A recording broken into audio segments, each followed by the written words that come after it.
नमस्कार। Amu and you channel पर आप सबका बड़े प्यार के साथ स्वागत। हर बार की तरह आज भी एक बड़ी उम्दा कहानी लेकर आपको सुनाने आई हूँ। कहानी की लेखिका हैं अमृता प्रीतम और कहानी का नाम है लाल मिर्च। आइए कहानी के बारे में आपको मैं बताऊं। डॉक्टरों के इंजेक्शनों को छोड़ो यार, जिस घर के कुत्ते ने काटा है उस घर की लाल मिर्चें अपने जख्म पर लगा लो, एक दोस्त ने कहा। जिस घर के कुत्ते ने काटा है, अगर उस घर की कोई सुंदर लड़की तुम्हारे जख्म पर पट्टी बांध दे, लड़कियां भी तो लाल मिर्च होती हैं, दूसरा दोस्त बोला। कॉलेज के सभी दोस्त लड़के हंस पड़े और वह जिसे कुत्ते ने काटा था हंसकर कहने लगा, यार नुस्खा तो अच्छा है पर तुमने आजमाया हुआ है ना। गोपाल ने उम्र की सीढ़ी के 18वें डंडे पर पांव रखा हुआ था और गोपाल को लगा कि इस डंडे पर जवानी के एहसास का एक कुत्ता दुबक कर बैठा हुआ था और आज उसने अचानक पागलों की तरह उसकी टांग में से मांस नोच लिया था। उस दिन से गोपाल का मन अपने जख्म पर लगाने के लिए लाल मिर्च जैसी लड़की ढूंढने में लग गया था। लड़कियां तो गोपाल के कॉलेज में भी थीं, पड़ोस के घरों में भी, उस शहर की गलियों में भी और अन्य सब शहरों में भी। पर जिस लड़की को मैं ढूंढ रहा था वह सोचता, वह कहाँ है? और फिर गोपाल लड़कियों को ऐसे देखता जैसे थाली में दाल को बीना जाता है।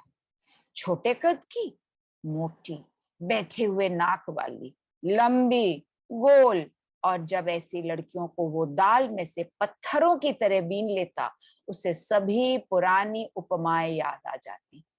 लचकती हुई टहनी जैसी लड़की, चंदन जैसी लड़की, देवदार के वृक्ष जैसी लड़की, चांद की फाक जैसी लड़की।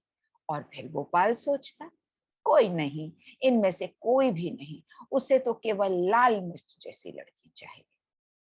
वैसे तो कॉलेज के सभी लड़कों में पुस्तकों और कोर्सों की बजाय लड़कियों की बातें लंबी हो गई थी, पर गोपाल की हर बात को अपने घर जाने के लिए जैसे लड़के शब्द के दरवाजे में से गुजरना पड़ता था। कभी रेडियो पर नूरजहां की आवाज आती, तुम्हारे मुख पर काले रंग का तिल है ए सियालकोट के लड़के। तो गोपाल अपने लाल होठों पर एक मोटे तिल को उंगली से टटोलने लग जाता और फिर जैसे नूरजहां को संबोधन करके कहता, जालिम, हर बार कहती है सियालकोट के लड़के, सियालकोट के लड़के, कभी इसकी जगह लायलपुर के लड़के भी तो कहा कर। नूरजहां ने तो गोपाल की बात कभी न सुनी, पर कॉलेज के लड़कों ने जरूर गाना शुरू कर दिया, ए लायलपुर के लड़के। पर इससे तो गोपाल की जबान और भी सूख जाती थी, उसे और प्यास लगती थी। कभी नूरजहां, कभी एक लड़की यह बात कहे। भुने हुए चने बेचने वाला कहता, बंबई का बाबू मेरा चना ले गया। तो गोपाल हंसता, चना ले गया तो ऐसे कहता है जैसे इसकी लड़की निकाल कर ले गया हो। ऐनकों वाली लड़कियां गोपाल को लड़कियां नहीं लगती थी। जब भी आंखों को देखना हो पहले कांच की दीवार पार करनी पड़ती है, गोपाल कहता, और उन लड़कियों को लड़कियों की सूची में से निकाल फेंकता। किसी लड़की ने ऊंची धोती बांधी हुई होती, पांव में जुराबे पहनी होती, हाथ में छतरी पकड़ी होती, तो गोपाल हंस कर मुंह फिरा देता, ये लड़की थोड़ी है, ये तो मास्टरनी है, मास्टरनी।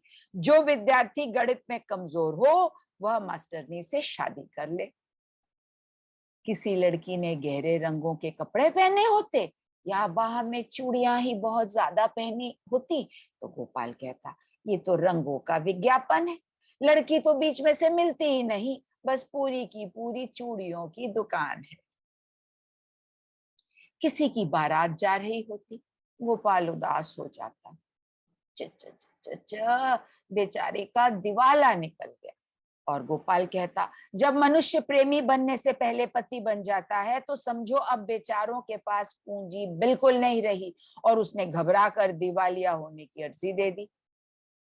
शायद वह किसी प्रेमिका से भी शादी करने जा रहा हो, गोपाल का कोई दोस्त कहता, नहीं यार, जुल्फ को सर करने में उम्र लगती है। गालिब की डोमनी और लोरका की जिप्सी इनके दरवाजों पर कभी बारात नहीं जाती। और गोपाल कई वर्ष तक उस जुल्फ की बातें करता रहा जिसके सर करने में उसने उम्र लगानी थी। और गोपाल ने टटोल टटोल कर देखा, काली रात जैसे बाल, पर उसे किसी रात ने नींद न दी।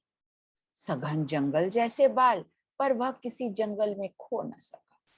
समुद्र की लहरों जैसे बाल, पर वह किसी लहर में गोता न लगा सका। और गोपाल ने उम्र के जो साल एक जुल्फ को सर करने में लगाने थे, वे जुल्फ को ढूंढने में ही खोते रहे। और फिर गोपाल अपने सालों के खो जाने से घबरा गया।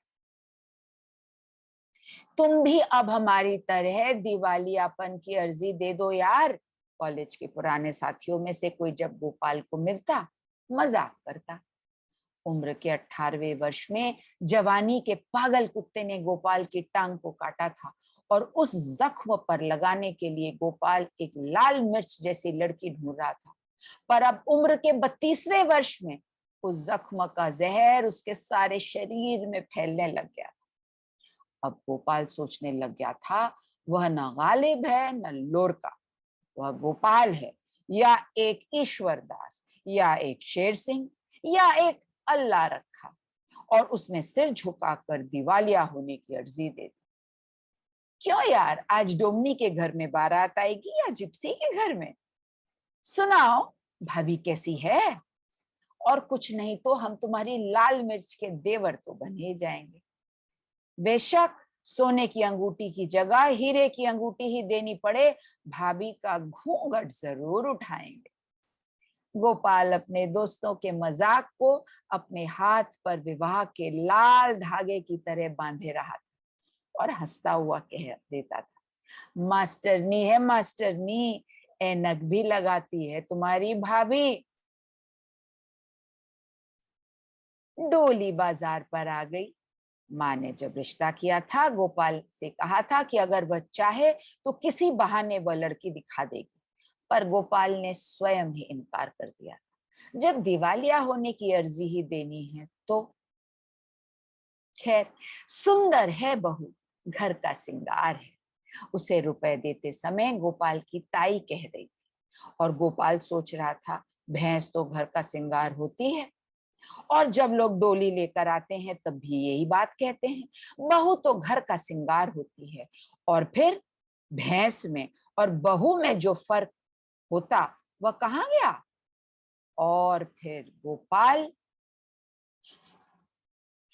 ऐसी ही विज्ञापन की बात करता, खुद ही हंस देता। यह भी वही फर्क है जो एक प्रेमी और दूल्हे में होता है। गोपाल की पत्नी ना ही इतनी सुंदर थी, ना ही इतनी कुरूप, आम लड़कियों जैसी लड़की, देखने में बस ठीक ही लगती। और गोपाल को ना कोई चाव था ना कोई शिकायत।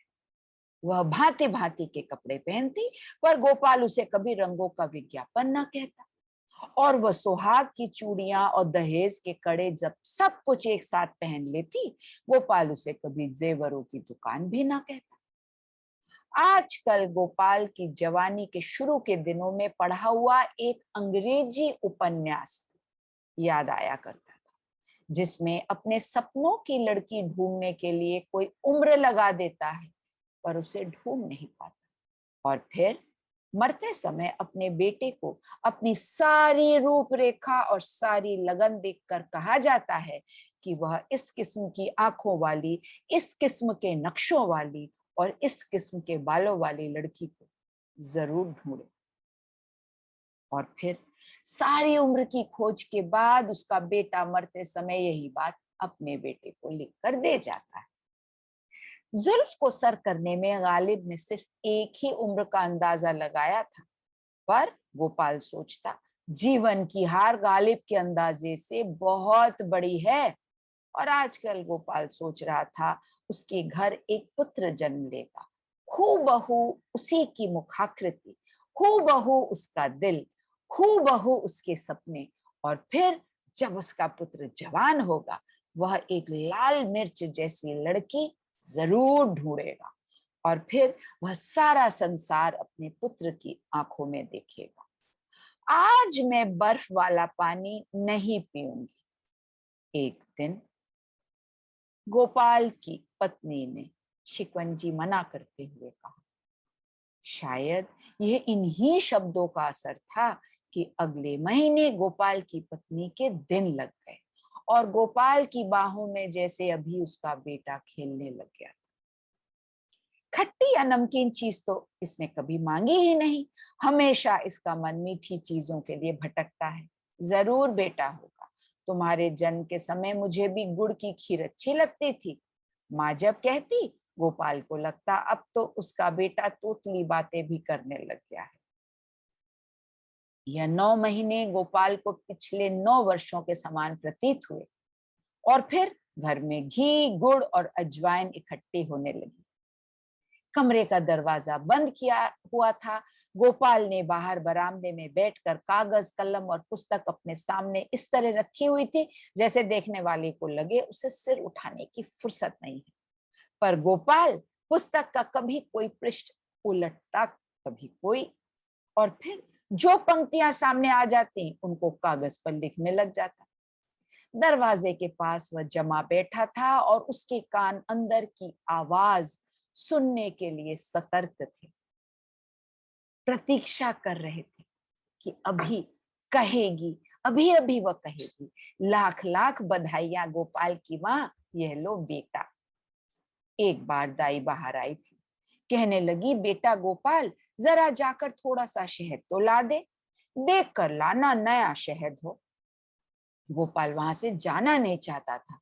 क्या पता बाद में जल्दी ही कुछ हो जाए, मैं उसकी पहली आवाज सुनूंगा। और वो दाई से कहने लगा, शहद की याद अब तुम्हें आई है। ये सारा काम पड़ा हुआ है मेरे सामने, कल मुझे ये सारा काम दफ्तर में देना है। तो मर्दों को तो अपने काम की ही पड़ी रहती है, आखिर बूढ़ी उम्र है, कई बातें भूल जाती हूँ। दाई कह रही थी कि गोपाल की माँ ने सारी मुश्किल दूर कर दी। कहने लगी, हमारे यहाँ कभी किसी ने शहद वहद नहीं दिया, हम तो उंगली पर थोड़ा सा गुड़ लगाकर मुंह में डाल देते हैं। अच्छा, गुड़ ही सही। और दाई अंदर चली गई। गोपाल के कान फिर दरवाजे की ओर लगे थे, पर दाई का मिनट भर पता नहीं कितना लंबा था। और फिर अचानक बच्चे के रोने की आवाज आई। गोपाल का सांस किसी ने हाथ में पकड़ लिया। वह न नीचे को आ रहा था न ऊपर जा रहा था और अभी तक दाई की आवाज नहीं आई थी। उसे बच्चे की आवाज की अपेक्षा दाई की आवाज की अधिक प्रतीक्षा थी। और फिर दाई की आवाज आई, लड़की। गोपाल की कुर्सी कांप गई। उसकी माँ शायद पानी या तौलिया लेने बाहर आई थी। गोपाल के होंठ कांपे। माँ, लड़की। बेटी हो या बेटा, जो भी जीव हो भाग्यवान हो। दाई की आवाज आई। बेटी तो लक्ष्मी होती है, इस बार बेटी तो अगले साल बेटा। माँ दाई से कह रही थी, लड़की है कि रेशम का धागा है, माँ कह रही थी या दाई कह रही थी। इस बार गोपाल से आवाज पहचानी नहीं गई। उसकी कुर्सी कांपी और कुर्सी के कारण जैसे सारी दीवार डगमगा गई। उसे लगा वह बूढ़ा हो गया था। लाला गोपाल दास। और उसकी पत्नी अपने घुटनों को दबाती हुई कह रही थी, लड़की इतनी बड़ी हो गई है, कोई लड़का देखो ना, कहाँ छुपाऊं इस आंचल की आग को। ऐसा रूप, ऊपर से जमाना बुरा है। और फिर उसके दरवाजे पर बारात आ गई। उसके दामाद ने उसके पांव छुए। उसकी बेटी लाल सुर्ख कपड़ों में लिपटी हुई थी। वह डोली के पास जाकर उसे प्यार देने लगा। उसकी बेटी बिल्कुल लाल मिर्च। लाल मिर्च, लड़की लाल मिर्च। और गोपाल को लगा आज किसी ने मिर्चें उठाकर उसकी आंखों में डाल दी थी। लाल मिर्च ढूंढते ढूंढते आखिर उसे लाल मिर्च मिली। तो अपनी लड़की में। क्या खूब कहानी है। आपको पसंद जरूर आई होगी, तो प्लीज लाइक शेयर सब्सक्राइब करिए, बेल आइकॉन को हिट करिए, और कहानी सुनने के लिए बहुत बहुत धन्यवाद। आपके सारे कमेंट्स मुझे बहुत खुश करते हैं, मुझे प्रोत्साहित करते हैं, और कहानी सुनने के लिए धन्यवाद। स्वस्थ बने रहिए, सुखी बने रहिए, और मेरी फिर से कहानी सुनाने के लिए आने का इंतजार करिए।